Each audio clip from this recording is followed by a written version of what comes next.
Yeah, I think. Listen, I think Lloyd's been really unfortunate, as he on both counts. Really, I think the initial the second yellow card that he originally got sent off for.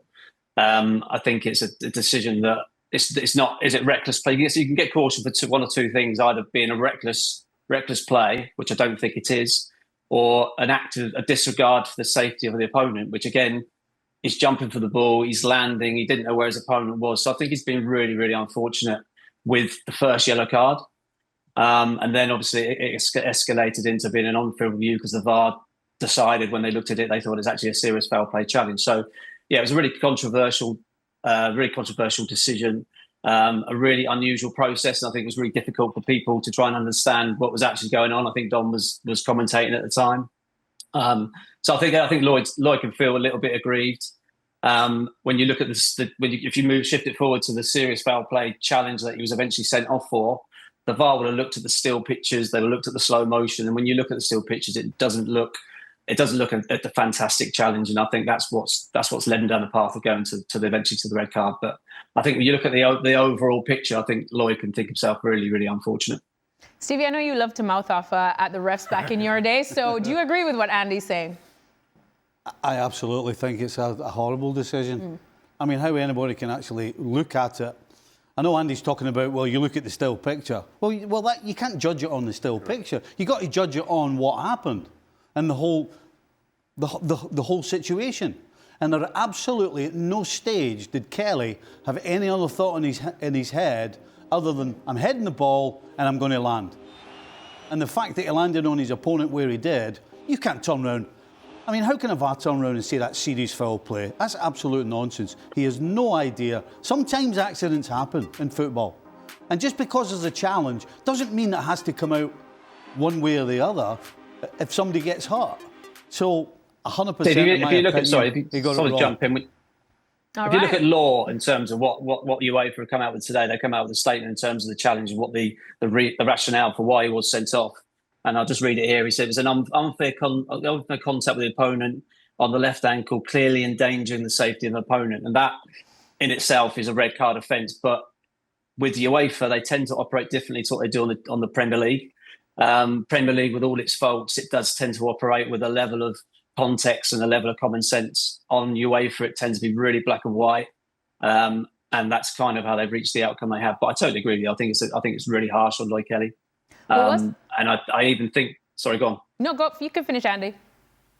Yeah, I think the first yellow as well. I think it's the whole process. I think I'm a bit of a referee nerd, so I look at the context around the original decision, the yellow card. I don't actually think the referee was going to do anything. I think he was so focused on the aerial challenge, he didn't actually fully have a great view of the contact initially. And I don't think you can underestimate the part that the Galatasaray players played in this moment when they all rushed towards the referee when their player was on the floor.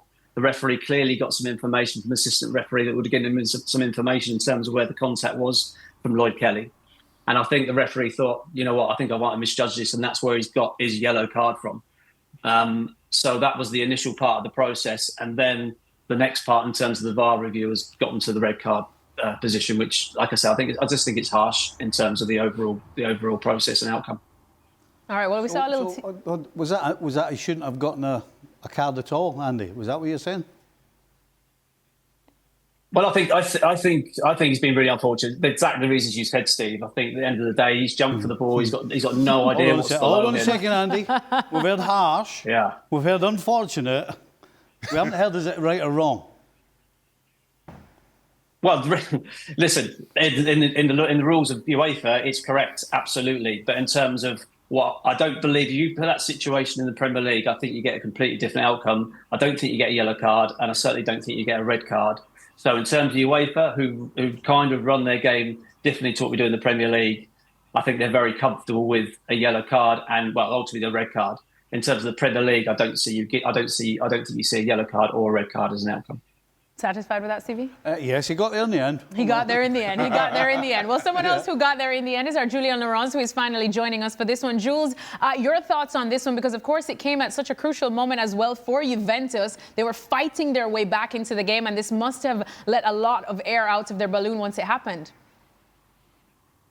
Yeah, and I agree with the boys. I heard the conversation that they had. I think it's really harsh on Lloyd Kelly. I think knowing what UEFA and what Rossetti as a head of referees, the instructions that he's given to his referees, as soon as I saw it on the replay, I thought this is going to be a red.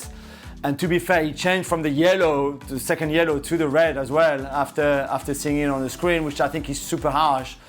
But it's dangerous for them, and that's what the rule says, and they just apply the rules, and we can go into common sense and context like Andy just did, and rightly so. But for them, they see it differently, and I think there was no other choice. There was no other going to be any other outcome than the referee giving a red card, unfortunately for them. Listen, I get it, and I get how UEFA's law is written and the interpretation, a rather strict interpretation of it, but then that kind of spills over into all kinds of issues. So let's say, for argument's sake, hypothetically, there's a corner, everybody's tussling in the corner. There's a possibility that with eight bodies in such a small space, that somebody falls over. Are you endangering an opponent by jumping for that header? Because you might fall on that person who somehow inadvertently fell over. So if you take the law as it's written and apply a strict interpretation, nobody's allowed to jump if anybody's within a yard of them. So just in terms of just, as was mentioned, context, common sense, this cannot be. That cannot be a foul. That cannot be an infringement of the law in any way. I think it was an awful decision. It feels as though they've used the law to get an outcome because of the outcome. That's what they've done. You know, because when you watch it, you can clearly see Kelly has absolutely no malice, has no idea, his opponent's there, and he lands. It looks as though the VAR has looked at it, seen the outcome, gone to the rule and went, OK, I think we can apply that here. And that's what they've done. And to that point, had the referee not given anything, as we felt he should have, there's no way UEFA would come out afterwards and say, hey, whether publicly or privately to the referee, so you should have, I think that's differently if you look at our laws. There's absolutely no way. So they've issued this statement in defense of a refereeing decision that is controversial at the very least. In my opinion, it's dead wrong. And now they've found themselves in this kind of muddle in trying to defend, again, in my opinion, what is the indefensible. Andy, what do you make of what the boys are just saying now? I can't disagree. All I'd say, the UEFA have been really consistent over the seasons in terms of what they ask the referees and to apply law in terms and interpretations of law. I think this the statement they put out this afternoon just completely backs up what they've been asking the referees to do for seasons now. And so I'm not surprised by the outcome last night, as Jules says, and I'm not surprised by their statement today. So that's basically how UEFA want their referees to operate at that level.